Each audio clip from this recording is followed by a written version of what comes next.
Welcome to the Three Championship Drive podcast hosted by me, Lance Caporossi. All right, I'm finally able to record. I don't got a whole bunch planned just because today was just, we had a lot going on. We hosted another cookout. Ever since we got the house, this just seems to be a thing I'm doing. Like every other weekend, just cooking for any number of people. Grilling, I should say. But it's fun. I always enjoy people over at the house. But now, after that's over, we're cleaning up. My son is someone that he's not a kid that likes to take naps. The kid is just a ball of energy. And I'm sure most parents understand. Like, you probably say this about any kids. So when he's like, I just want to lay down. And he's 3, but when he says he just wants to lay down, it's like, dang it, dude.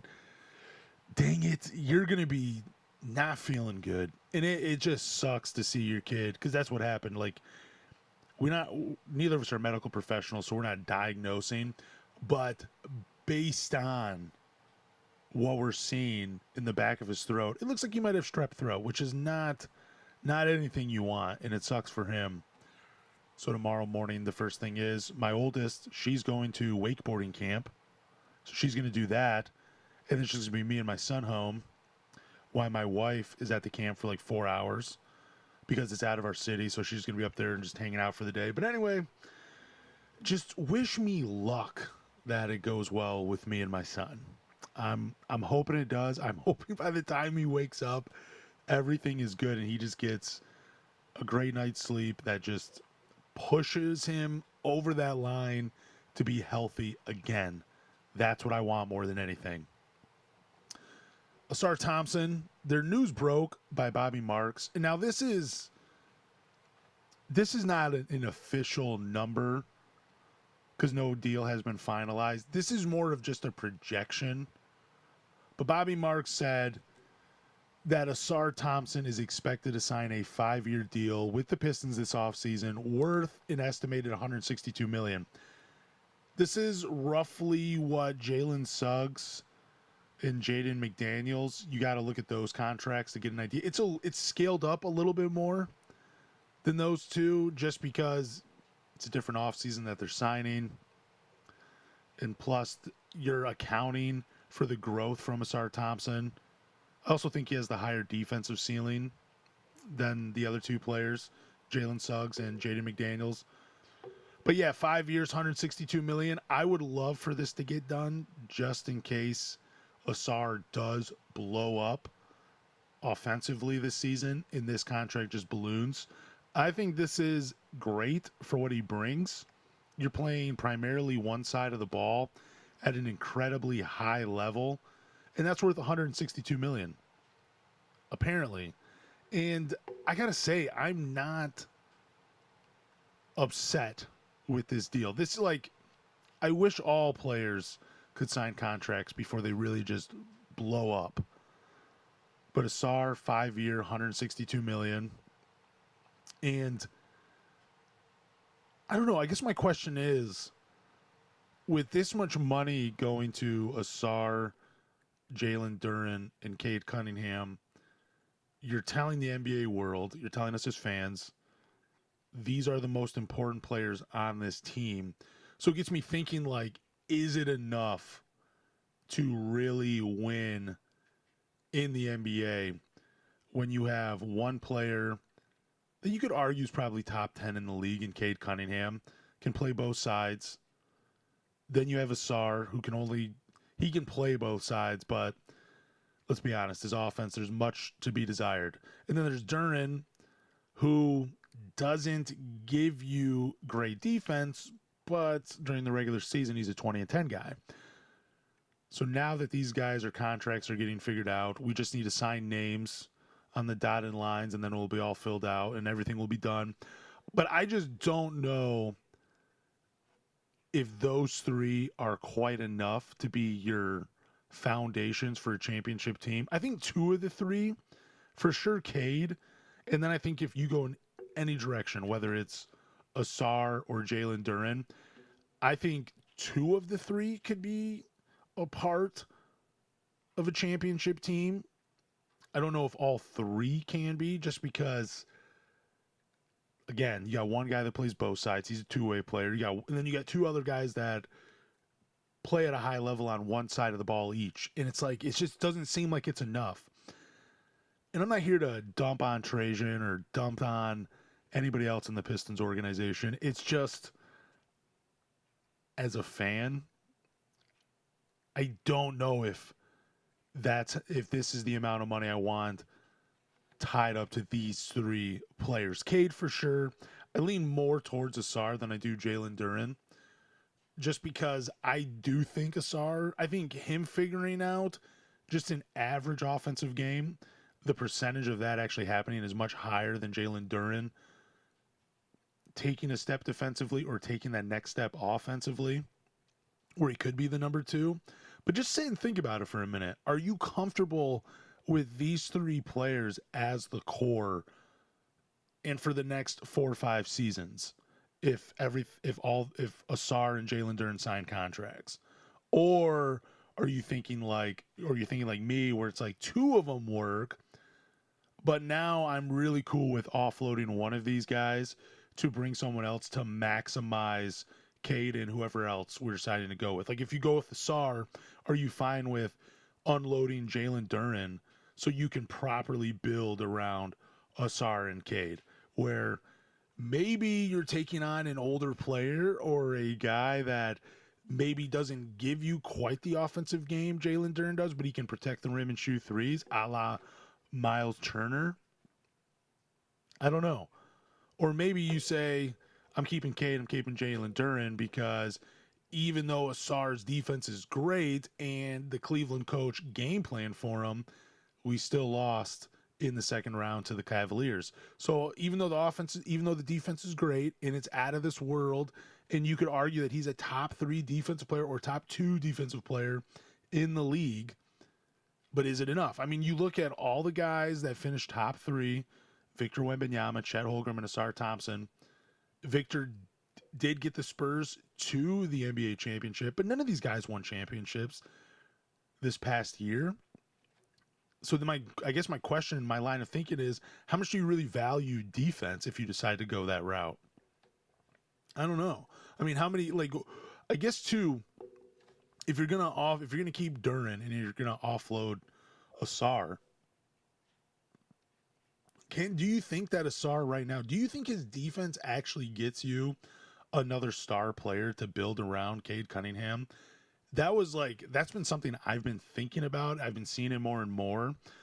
And it seems like if you have an opinion where, I don't think Ausar can bring in another all-star player, you get downvoted to hell on Reddit, which really doesn't matter. But even if you just want to have the conversation, it doesn't seem like it's getting anywhere.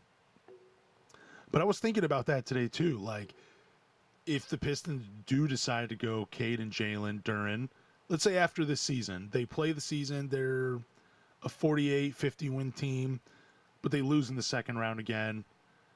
But maybe Jalen Duren plays better in the playoffs, where you're like, okay, cool, we can. The bad playoff performances are in the past.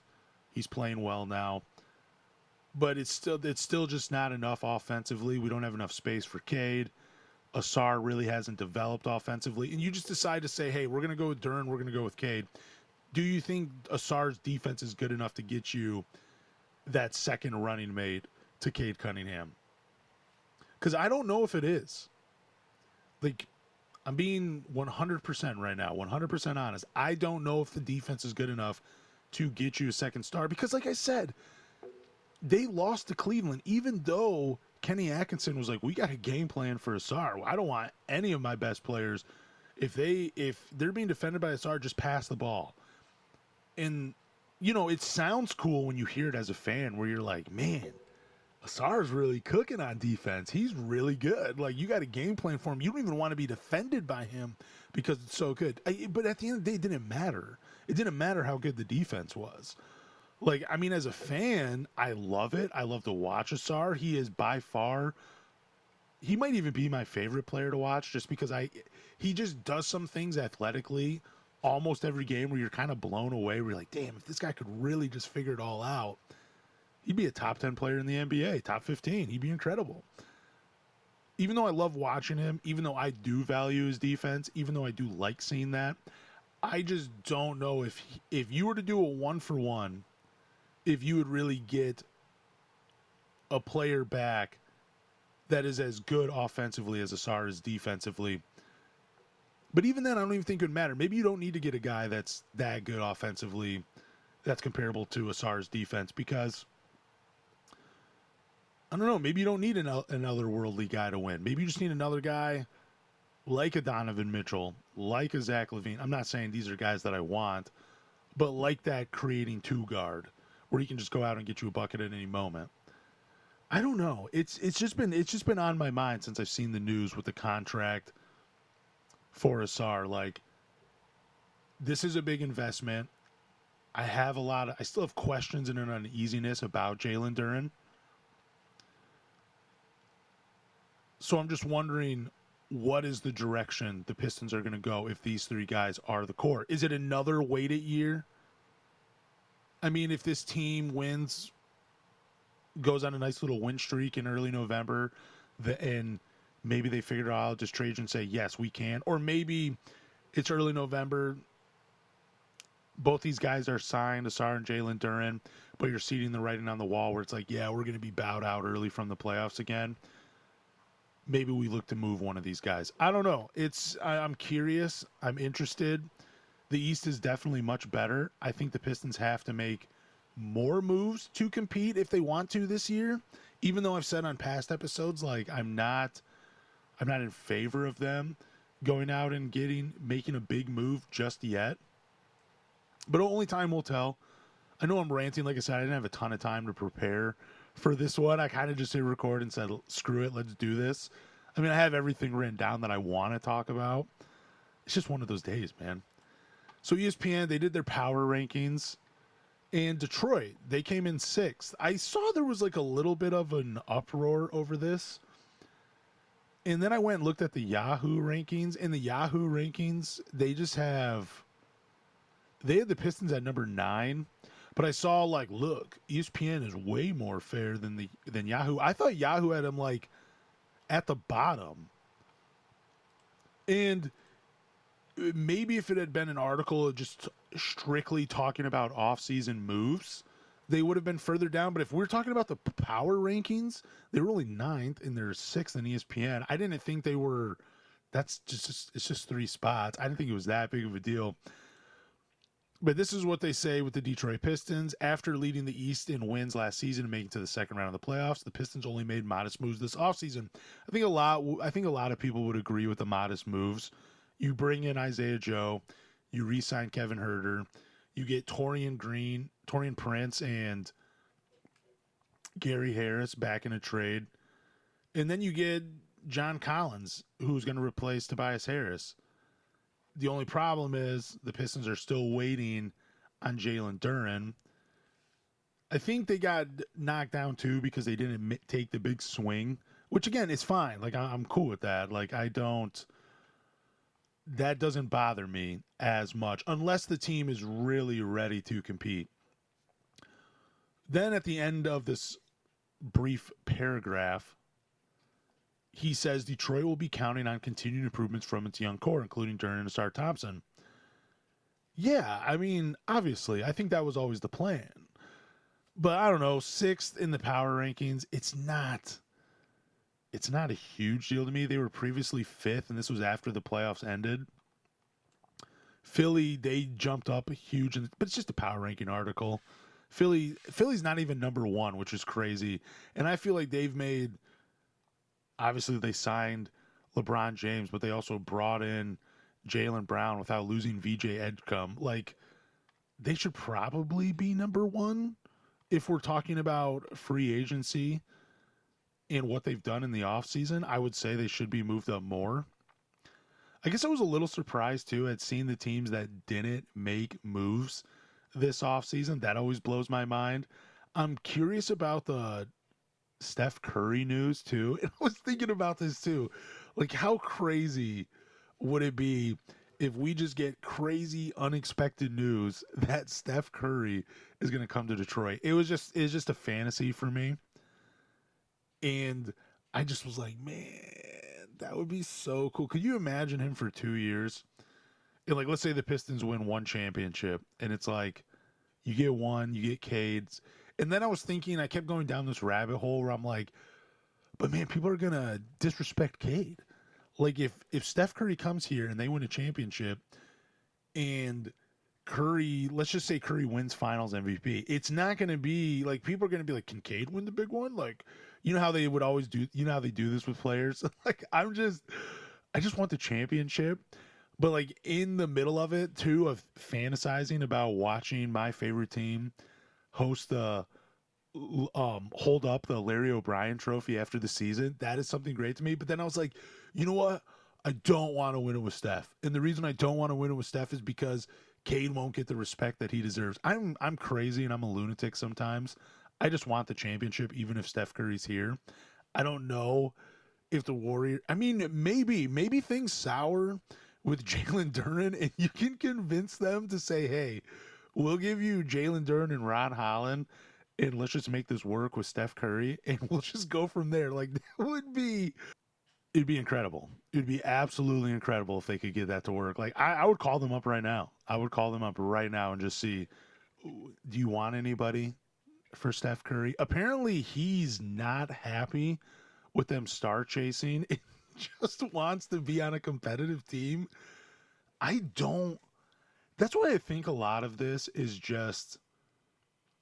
I really am convinced a lot of people in NBA front offices don't know what they're doing because, like, you have Steph Curry, you you went on a hot streak with draft picks, Steph, Clay, Draymond Green, and whoever in between made some smart moves.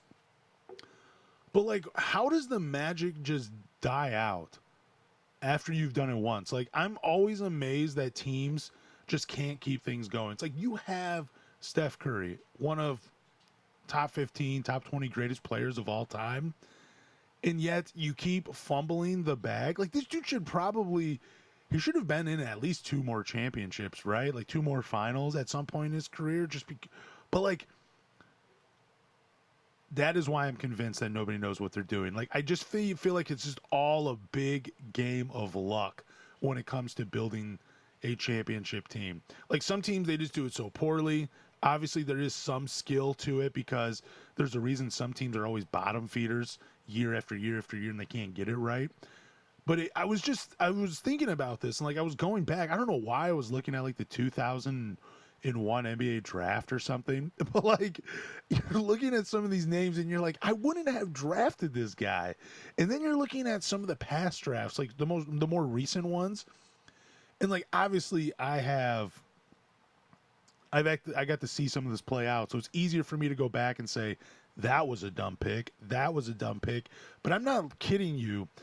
There are moments when I'm looking at a player and I'm like, I don't know what anybody has seen in this guy.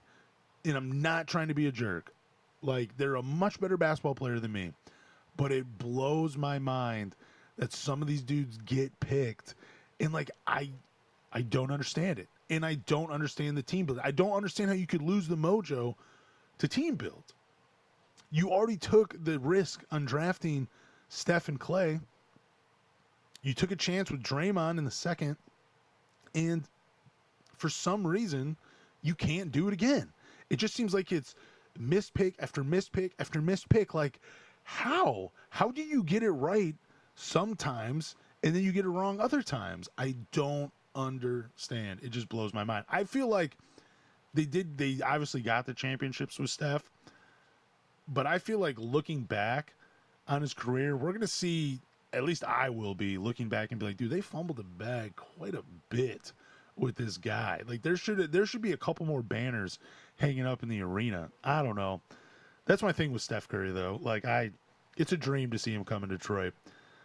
This will be the final thing I talk about. I did have a few other things, but I'm going to save them because I don't want to rush through them like I am with all these. Bleacher Report put out their 99 greatest defenders in NBA history. And our boy, Big Ben Wallace, Fear the Fro, came in at number 5. Right behind, there's only Akeem Olajuwon's in front of him. I like looking at this list. I do have some complaints about it, though. But Ben Wallace is number at 5. The only guys in front of him are Hakeem, Kevin Garnett, Tim Duncan, and then Bill Russell. Okay, cool. That's fine. It's crazy to me because like I love Ben Wallace, but I don't understand how Dennis Rodman is number 7 on this list. Another former Detroit Piston great. Like I would be fine with Ben Wallace being number 6 and Dennis Rodman. I personally feel like Dennis Rodman should be higher. I feel like this is a guy that truly made his career off defense and rebounding.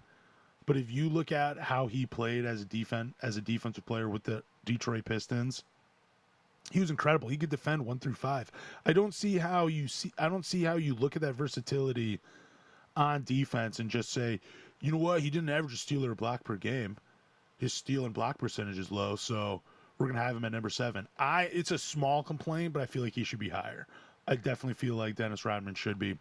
The other thing that I'm blown away by with Ben Wallace, this dude did all of this. He had a Hall of Fame career in like 6 seasons. That's the crazy thing about Ben Wallace, because he didn't take off until he got to Detroit. Obviously, you saw some flashes in Orlando and probably even Washington, but he did not take off until he got to Detroit. But like he did all of this: 4 defensive player of the years, 5 defensive first teams, 1 second team. Had more, more blocks and steals than he has turnovers, or fouls. But all of this was done in like 6 seasons. It's so incredible because if you look at some of these other guys, it's like 10, 12, 13 years. He did it in 6. It's so remarkable. Like we never talk about that part of Ben Wallace.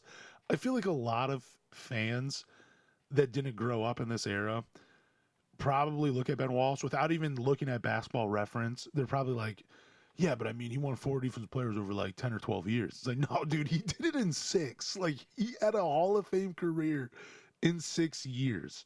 I think that's when people ask that question, like, could they be a Hall of Famer if they only played 2 years in the NBA? Maybe. But I think the line is firmly at 6 years. You can become a Hall of Fame player if you just have 6 unbelievable years in the NBA. You can belong in the NBA. You can belong in the Basketball Hall of Fame.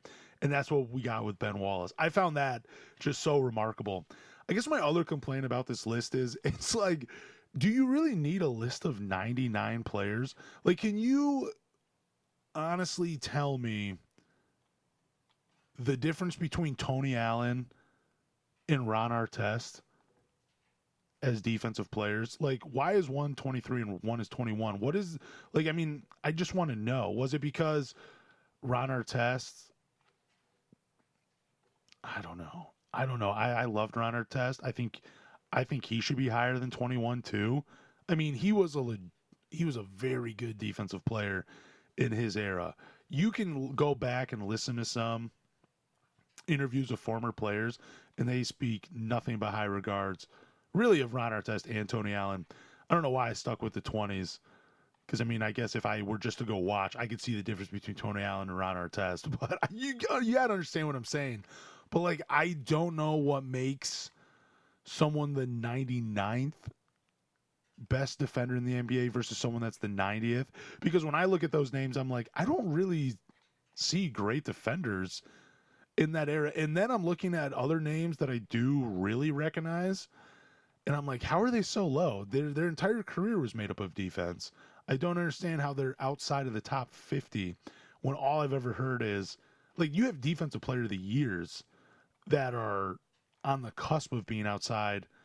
Like Marc Gasol, he's the 48th best defender.